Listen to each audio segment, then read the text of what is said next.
जय श्री कृष्णा एवं जय श्री राधे।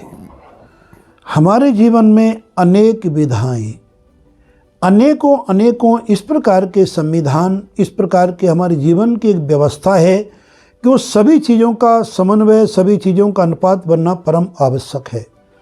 हम अपने धन को बड़ा अच्छी परिश्रम से कमाते हैं और परिश्रम से कमाने के बाद जब हमारे पास कोई व्यक्ति आ गया, अपनी मजबूरी दिखाई और आप भावुक होकर के पैसा आपने कर्जे के रूप में या उनको धरोहर के रूप में या किसी रूप में दे दिया और फिर अमानत में खयानत होने लग जाती है, धन आपको नहीं लौटाते हैं और तो और आपके साथ दुर्व्यवहार भी करते हैं।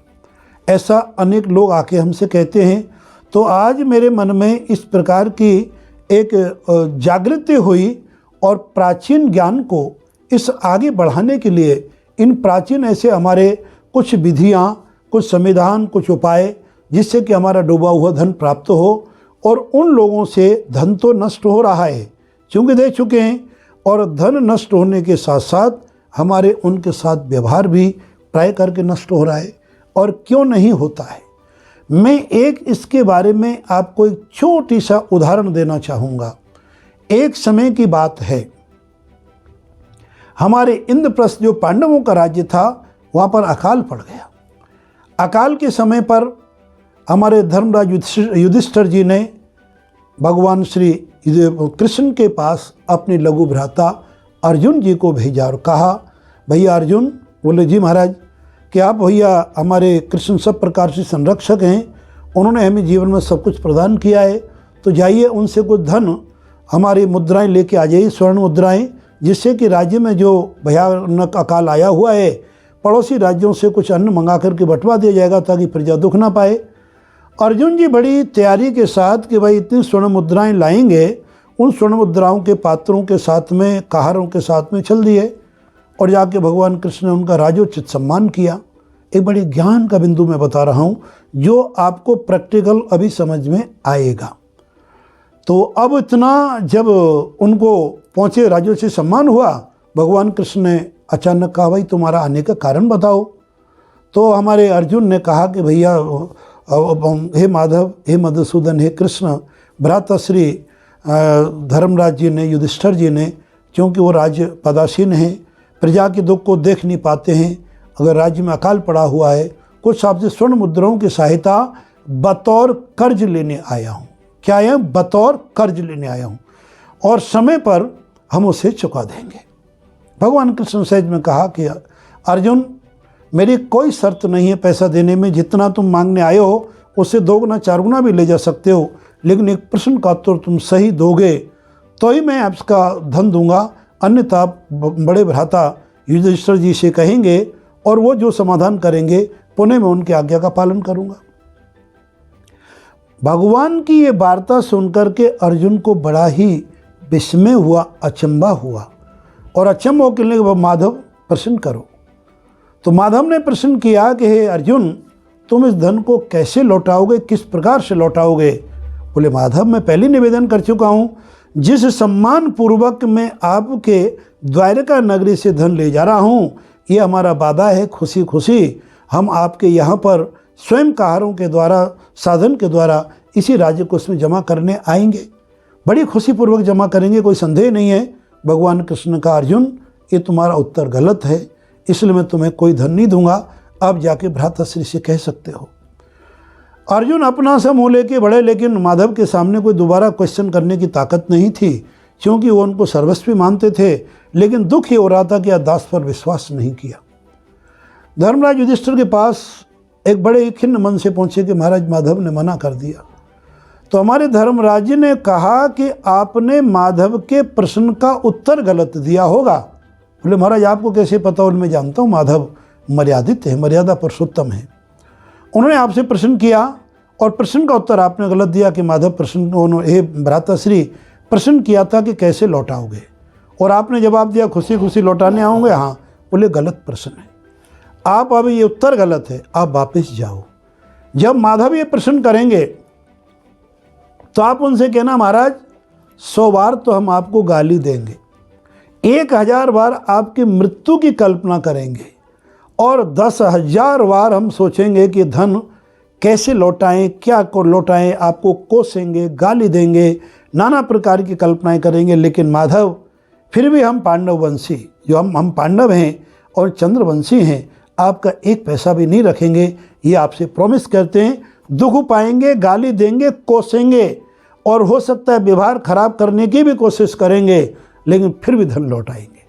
माधव जी प्रसन्न हो गए, धन उनको दे दिया। तो देखिए कि आज ये प्रैक्टिकल हो रहा है। काम पड़े कुछ और है और काम सरे कुछ और, तुलसी भामर के पड़े नदी शराबत मोर। इसकी मैं कई बार व्याख्या कर चुका हूँ। जब काम धन लेने आते हैं तो कितने विनम्र बन के आते हैं, और जब का धन ले लेते हो तो मांगने जाते हो या फ़ोन करते हो तो क्या जवाब आपको मिलता, मुझे कुछ कहने की आवश्यकता नहीं है। ऐसा शायद ही कोई व्यक्ति बचा होगा जो इस दुर्घटना से घटित नहीं हुआ हो। मैं दुर्घटना ही बताऊंगा ऐसे, लेकिन मैं ये भी नहीं कहना चाहता किसी को धन मत दो, दे चुके हो, आवश्यकता होने पे देना है, क्यों ये क्रम चलते रहना चाहिए। अब मैं आपको मात्र 3 ऐसे उपाय बता रहा हूँ कि जो धन को हमें वापस लाने में पूर्ण समर्थ होते हैं। एक विधि के बारे में मैं बृहद व्याख्या बार बार करता रहता हूँ कि कार्तवीर्यार्जुन नामक जो मंत्र है, उससे असंभव से असंभव डूबा हुआ धन, जिसकी हम उम्मीद नहीं रहती वो भी धन प्राप्त हो जाता है। उसका आप अनुष्ठान कराएं या स्वयं जप करें, ये 2 मैं पहले बता चुका हूँ। इसका विधान यदि जानना है तो पूर्व वीडियो में आप उन्हें जाकर के देख सकते हैं। दूसरा विधि जो मैं सरल लाया हूँ और आप देखेंगे अत्यंत चमत्कारी क्रिया।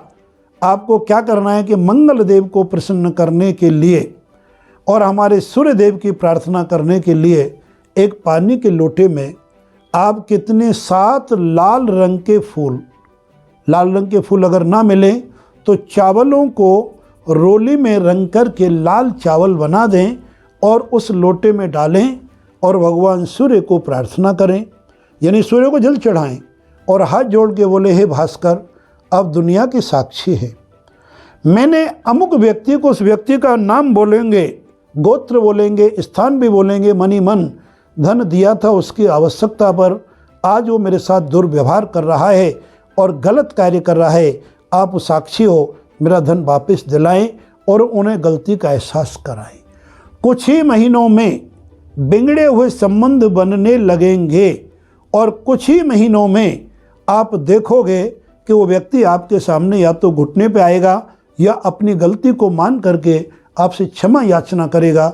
इसमें कोई किसी प्रकार का संदेह नहीं हो सकता। ऐसा आप कार्य करें। दूसरा एक प्रयोग और है, वो थोड़ा सा आज के युग में ज़्यादा कठिन तो मैं नहीं कहूँगा, लेकिन है। आप किसी ऐसी जगह पर पहुँच जाओ जहाँ पानी बहता हो। अब ये पानी बहता हुआ मिलना बड़ा मुश्किल हो और पानी पवित्र हो, लेकिन गंगा आदि नदी में, हरिद्वार आदि में हर जगह पर तो पानी है, लेकिन दूरियां पर है। तो उसके 2 रूप मैं आपको बता रहा हूं। तो अपने साथ में आप 1.25 पाव पतासे, पतासे जो होते हैं, जो अपने दिवाली में खील पतासे की पूजा करती है, जो बूरे के खांड के बनते पतासे लेके जाएं और पतासे में, हर पतासे में 2 लौंग का जोड़ा लगाएं और चुभाएं और मंगल भगवान को प्रणाम करें, हे मंगल ग्रह, मैंने अमुक व्यक्ति को पैसा दिया और मेरा पैसा नहीं लौटा रहा है, आप कृपया मेरा पैसा वापस दिलाएं, मैं आपकी शरण में हूँ। ऐसा अगर मंगल स्तोत्र जानते हो तो बोले, नहीं तो ओम श्री भौमाय नमः ऐसा कहकर के एक बार प्रार्थना कर दें, ओम भौमाय नमः। वो 1.25 पाव पतासे लगभग 300 ग्राम होते हैं, वो 300 ग्राम पतासे पानी में बहा दो। और ये क्रिया केवल मंगलवार की, मंगलवार 7 मंगलवार करेंगे तो आप देखेंगे वो व्यक्ति के अपने आप आपके पास फ़ोन आने लग जाएंगे। जो आपके साथ दुर्व्यवहार कर रहा है वो भी आपके साथ में नष्ट हो जाएगा। अब इसके अलावा इन 3 विधियों के साथ में एक अपनी आपको व्यक्तिगत राय देना चाहता हूँ कि पैसा रोकने वाले 2 प्रकार के व्यक्ति होते हैं। एक होते हैं मजबूरी में पैसा रोकते हैं, कि उनके पास मजबूरी होती है, और यदि आप इस बात को समझते हैं तो मेरी आपको एडवाइस है, धैर्य रखें, विनम्रता बनाए रखें और ये प्रार्थना पूजा करते रहें, आपको पैसा आएगा।